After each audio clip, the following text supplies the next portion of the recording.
नमस्कार, मैं अंश माथुर, आप देख रहे हैं सिटी न्यूज़ बरेली और हम लोग इस समय बरेली की 125 कैंट विधानसभा भाजपा कार्यालय पर मौजूद हैं और ये प्रत्याशी संजीव अग्रवाल का कार्यालय है, जहां पर सुबह से लेकर शाम तक सैकड़ों की संख्या में कार्यकर्ता पहुंच रहे हैं और लगातार भाजपा के प्रचार प्रसार में जुटे हुए हैं। आइए जानते हैं कि किस तरीके से यहाँ पर जो मौजूद कार्यकर्ता हैं वो अपनी जिम्मेदारी को निर्वाह कर रहे हैं।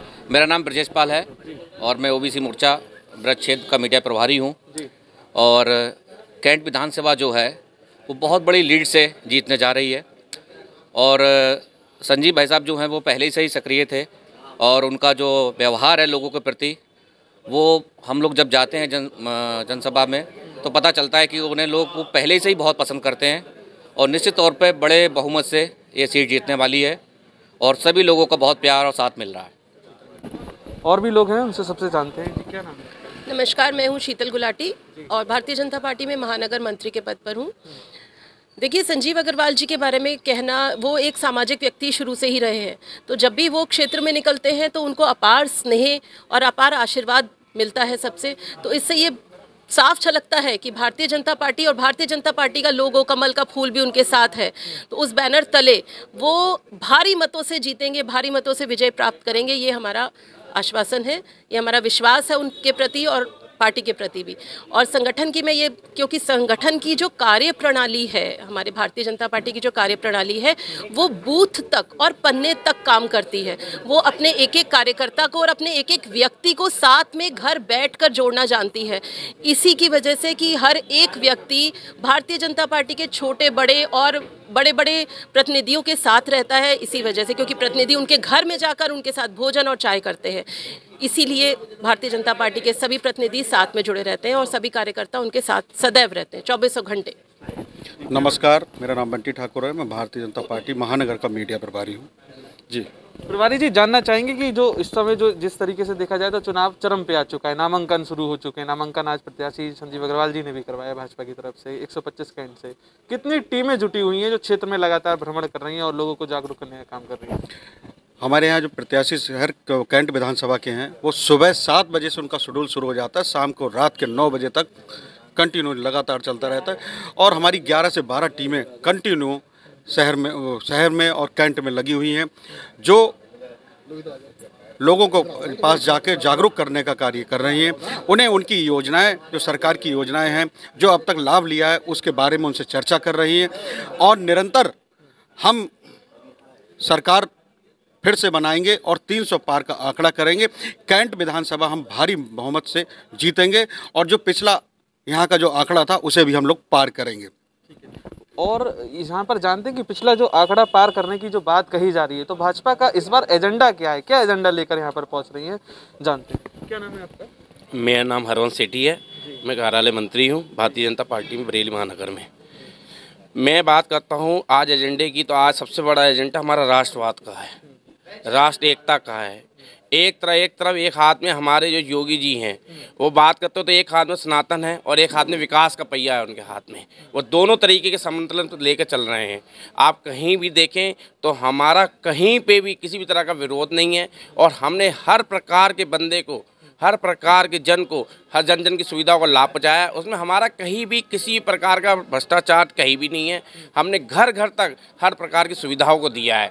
चाहे आप कोई भी योजना हमारी उठा के देख लीजिए, किसी भी प्रकार की कोई भी योजना, चाहे आप राशन योजना देख लीजिए, आप हमारी इंद्रप्रस्थ योजना है, हमारी आपके आयुष्मान कार्ड योजना है, हमारी वो हमारे टीकाकरण योजना है, आप हमारी घर देने की जो योजना है, घरों के नियमितीकरण करने की योजना है, हमारी लाभार्थी हमारे एक एक चीज़ में लाभार्थी हो। किसी प्रकार का भी कहीं पे भी तुष्टीकरण और किसी का भी भ्रष्टाचार का कहीं पे भी कोई आरोप नहीं है। इस प्रकार से ही हमारी भारतीय जनता पार्टी हर जन तक पहुंची हुई है और हर दरवाजे पे अपना समर्थन तैयार है। एक बात ये उठती है कि जो आपने बात की सबका साथ सबका विकास करते हुए जुड़ रही है, लेकिन फिर भी क्यों ऐसा जो है उठता है हर बार कि सांप्रदायिकता और राम मंदिर, इन्हीं चीज़ों को लेकर बार बार जो है आरोप लगने लगते हैं विपक्ष के द्वारा? ये बात मैं कतई नहीं कहूँगा। ये बात कहा जाता है कि आप अच्छा काम करिए, आप अपने धर्म के प्रति सजग बनिए। आप अगर कुरान को मानते हैं तो कुरान पढ़िए और कुरान की नीति को निभाइए। आप अगर रामायण पढ़ते हो रामायण को मानिए, रामायण की नीति को मानिए। हमारे किसी भी प्रधानमंत्री द्वारा ये नहीं कहा गया है कि आप कुरान ना पढ़िए, आप अपने धर्म को मानिए और धर्म के प्रति नीति और रीति अच्छी होनी चाहिए। जो रीति और नीति के दुर्व्यवहार करेगा तो उसका परिणाम उसको पूर्ण करेगा।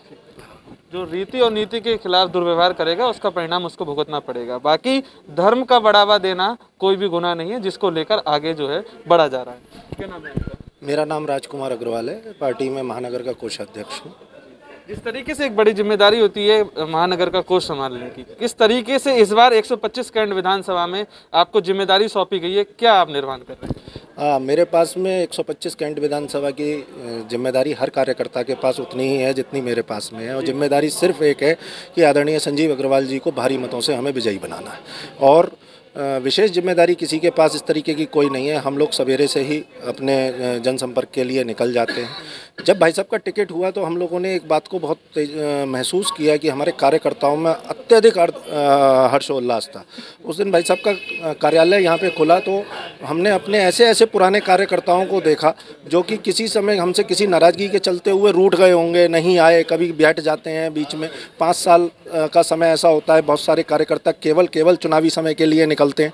हमने उन सभी कार्यकर्ताओं को यहाँ पर देखा अपने, हम लोगों का मन इतना प्रसन्न हुआ कि हमारा पुराना कार्यकर्ता निकल के आया और वो कह रहा है कि संजीव भैया बहुत भारी मतों से विजयी बनेंगे। केवल और केवल सिंगल लाइन एजेंडा है कि संजीव अग्रवाल जी को 125 कैंट विधानसभा से और डॉक्टर अरुण कुमार जी को 124 शहर विधानसभा से भारी मतों से विजयी बनाना है दोनों विधानसभाओं में। भाई एक बात और सबसे बड़ी आती है कि जिस तरीके से संजीव अग्रवाल जी जो यहाँ पर प्रदेश जो कोषाध्यक्ष हैं और उसके बाद उनको जिम्मेदारी दी गई भारतीय जनता पार्टी के द्वारा 125 कैंट विधानसभा की उनको प्रत्याशी बनाने के बाद, अब उनकी प्राथमिकताएं क्या रहेंगी? यहाँ पर ये पूरी टीम है जो कि सुबह से लेकर शाम तक जो काम कर रही है और उसके बाद लगातार जनसंपर्क भी कर रही है। और भी कई मुद्दे हैं जिनको लेकर चर्चा कर रहे हैं हम। आइए जानते हैं कि सबसे पहली प्राथमिकता क्या रहेगी अगर वो इस विधानसभा में विधायक बनकर जब आते हैं, तो 125 कैंट विधानसभा के जो क्षेत्रवासी उनको क्या मिलने जा रहा है? क्या नाम है आपका? नरेंद्र सिंह पटेल। नरेंद्र जी, क्या जिम्मेदारी है अभी आपका संगठन? मैं ब्रिज क्षेत्र का कार्यकारिणी सदस्य हूँ, प्रभारी हूँ कैंट का। कैंट के प्रभारी हैं। सबसे पहले कैंट की जो विधानसभा में अगर जीत दर्ज करती है भाजपा, तो लोगों को क्या मिलने जा रहा है? सबसे पहली प्राथमिकताएं क्या रहेंगी? पहले तो हमारे यहाँ जो स्मार्ट सिटी योजना चली रही है ऑलरेडी, इसके अलावा और भी विकास कार्य तेजी से किए जाएंगे, रोजगार बढ़ेगा। और हमारे सरकार में पहली बात तो करप्शन नाम की चीज़ नहीं है, 0 टॉलरेंस पे काम हो रहा है हमारी सरकार में कहीं। और सीधे जो भी लाभार्थी है सीधे खाते में पैसे जा रहा है। अब वो नहीं चेक के माध्यम से या नगद पैसे दिए जाते थे पहले और सरकारों में, वो वैसा व्यवस्था नहीं है। सीधे DBT के माध्यम से पैसा जा रहा है, चाहे किसान का पैसा, गन्ने का पैसा हो, चाहे पेंशन का पैसा हो, चाहे गैस रसोई का सब्सिडी का पैसा हो, चाहे ये आपके मतलब तमाम योजनाओं में सीधे पारदर्शिता करते हुए अकाउंट में पैसा जा रहा है। अकाउंट पैसा जा रहा है, इसमें कोई बीच का बिचौलिए नहीं है इसमें। तो हम विभागों में बिचौलिए होते थे, बाबू होते थे, पैसे लेते थे, वो समस्या खत्म हो गई है। बस हमारी सरकार का यही है, 0 टॉलरेंस पे काम हो रहा है पारदर्शिता। ठीक है, तो रोजगार को बढ़ाने के लिए और भी कारगर जो है कदम उठाए जाएंगे। हाँ, नए नए जो हाईवे बन रहे हैं, बड़े बड़े हाईवे हैं, और आपके तमाम योजनाएं और हमारी सरकार नहीं लेके आ रही है। हाँ, जिनको लाया जाएगा और लोगों को रोजगार देने का भी काम किया जाएगा। ठीक है, क्या नाम है आपका? मेरा नाम अरविंद तोमर है। अरविंद जी, जैसे कि आप युवा हैं और युवाओं को इस समय रोजगार की जरूरत है, सैकड़ों की संख्या में लोग लखनऊ पहुंचते हैं, उनका ये रहता है कि लाठियां खानी पड़ रही हैं लेकिन नौकरी नहीं दे रही सरकार। इस बार क्या एजेंडा रहेगा? इस बार एजेंडा ये रहेगा कि नौकरियों की तो जो है जो पद खाली पड़े हैं उन रिक्त पदों पे ईमानदारी के साथ में भर्ती करी जाएंगी। पहले की जो सरकारें थीं अभी तक क्या करती आई थी कि ऊपर से लिस्ट सेट होकर के आ जाती थी और वही लिस्ट जो है भर्ती एक ढकोसला था, भर्ती के नाम पे सिर्फ एक तमाशा होता था और लिस्ट जो है नेता बनाते थे और वही भर्ती होती थी। लेकिन इस सरकार ने पारदर्शी तरीके से भर्ती करने का काम शुरू किया और जो सिस्टम पूरी तरीके से ध्वस्त पड़ा हुआ था उसको ठीक करने में समय लगा, जिसकी वजह से पद कुछ खाली हैं लेकिन बहुत बड़ी मात्रा में पद भरे भी गए हैं। और जो भी खाली हैं अगली सरकार बनेगी तो उसको भी भरेगी, लेकिन वो सारा का सारा जो है पारदर्शी तरीके से ही होगा। सारी चीज़ें जो भी होंगी पारदर्शी तरीके से ही होंगी। क्या नाम है आपका? मेरा नाम प्रेम शंकर पटेल है। पटेल जी, जानना चाहेंगे कि जिस तरीके से जो लगातार भारतीय जनता पार्टी इस समय प्रचार प्रसार में जुटी हुई है, पूरे तरीके से जो चुनावी जो माहौल है गर्मा चुका है, मौसम का पारा जो कम है लेकिन फिर भी भाजपा लगातार मैदान में जुटी हुई है, इस बारे में क्या कहना चाहिए? देखिए, भारतीय जनता पार्टी विश्व की सबसे ज़्यादा लार्जेस्ट कार्यकर्ताओं वाली पार्टी है, सबसे ज़्यादा कार्यकर्ताओं वाली पार्टी भारतीय जनता पार्टी है। दूसरा ये है कि भारतीय जनता पार्टी एक ऐसी पार्टी है जिसमें करोड़ों लाखों लोग नेशन फर्स्ट, राष्ट्र फर्स्ट के नाम से भारतीय जनता पार्टी को सपोर्ट करते हैं और उसका घर से ही चुनाव लड़ाते हैं। ऐसी सिंगल पार्टी है हिंदुस्तान की भारतीय जनता पार्टी, जिसमें लोग खुद, जिन्हें कहने की जरूरत नहीं पड़ती है, नेशन फर्स्ट के नाम पे, राष्ट्रवाद के नाम पे भाजपा को जो लोग चुनाव लड़ाते हैं, ऐसे तमाम लोगों की भारतीय जनता पार्टी में आस्था है। तमाम लोगों की भारतीय जनता पार्टी में आस्था है। इसी के साथ ही कई वरिष्ठ कार्यकर्ता भी यहाँ मौजूद हैं, उनसे जानते हैं वो किस तरीके से इस बार जो विधानसभा 125 कैंट का जो चुनाव है उसको देख रहे हैं। जी, क्या नाम है आपका? देवेंद्र जोशी, महानगर उपाध्यक्ष। देवेंद्र जी, 125 कैंट विधानसभा में संजीव जी प्रत्याशी बनाए गए हैं, जन जन तक लोग पहुंच रहे हैं, टीमें आपकी लगी हुई है, कैसा आपको जो है वहाँ पर लोकप्रियता मिल रही है, किस तरीके से लोगों का साथ मिल रहा है? देखिए, सरकार ने पिछले 5 साल में इतना काम किया है कि हमारा प्रत्येक नेता छोटे से छोटे स्तर का, चाहे संगठन का व्यक्ति हो, चाहे जनप्रतिनिधि हो, जनता के बीच में रहा है, चाहे कोरोना काल की वजह से रहा हो या जनताओं की जितनी परेशानियों के लेकर रहा हो। इन वजहों से हमको बहुत ज़्यादा कठिनाई नहीं हो रही। आम जन समर्थन हमें लगातार मिल रहा है। पिछले दिनों आपने उसका प्रत्यक्ष प्रमाण जो हमारी बरेली में अमित शाह जी के साथ जो रैली निकाली गई, रोड शो हुआ था, उससे अंदाज आप लगा सकते हो। पूरा वातावरण हमारे अनुकूल बना हुआ है। केवल हम लोग जो इस समय मेहनत कर रहे हैं, हमारा एक एक कार्यकर्ता जो मेहनत कर रहा है, वोटिंग परसेंटेज कैसे बढ़ाया जाए पूरे उत्तर प्रदेश में, इस पर हमारी रणनीति चल रही है कि वोटिंग परसेंटेज हमें बढ़ाना है। सरकार बनाने के लिए तो हम लोग बिल्कुल आश्वस्त है कि सरकार तो हमारी बनी रही है, लेकिन सारी की सारी लड़ाई हमारी है वोटिंग परसेंटेज को बढ़ाने के लिए। वोटिंग परसेंटेज को बढ़ाने के लिए सारी लड़ाई है और लोगों को ये अस्वस्थ हो चुके हैं जो बीजेपी के कार्यकर्ता हैं कि सरकार तो बन रही है लेकिन वोटिंग परसेंटेज कैसे बढ़ाया जा सके, इस पर काम किया जा रहा है। इसी के तहत और भी हम जो पूरी रिपोर्ट दिखा रहे हैं कि किस तरीके से सुबह का सूर्य निकलने के बाद शाम होते होते किस तरीके से बीजेपी के कार्यकर्ता लगातार जुटे हुए हैं और निरंतर वो इस पूरी जो कार्य प्रणाली है उसमें अपना योगदान दे रहे हैं। क्या नाम है आपका? मेरा नाम मोहित तिवारी है, भाजपा से कालीबाड़ी मंडल अध्यक्ष हूँ। कालीबाड़ी मंडल अध्यक्ष है, एक जिम्मेदारी आपको भाजपा संगठन ने सौंपी है, किस तरीके से इस चुनाव में अपना एक योगदान दे रहे हैं?